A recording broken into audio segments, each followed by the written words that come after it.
किसी की पहचान किरदार से हो तो शायद कुछ बात बने।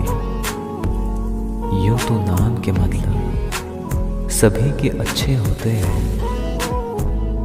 अब जलता नहीं हूं मैं तुम्हें गैरों के साथ देखकर, सिर्फ राख ही बची है मुझ में अब जलने के लिए। चिंता ने चिता से मुस्कुराते हुए कहा, तू मुर्दों को जलाती है और मैं जिंदों को। हर कोई दूर जा रहा है मुझसे, अब सोच रहा हूँ साहब की सच बोलना छोड़ दूं। दोस्त के साथ बैठना बहुत आसान है जनाब, मगर दोस्त के साथ खड़े रहना बहुत मुश्किल होता है।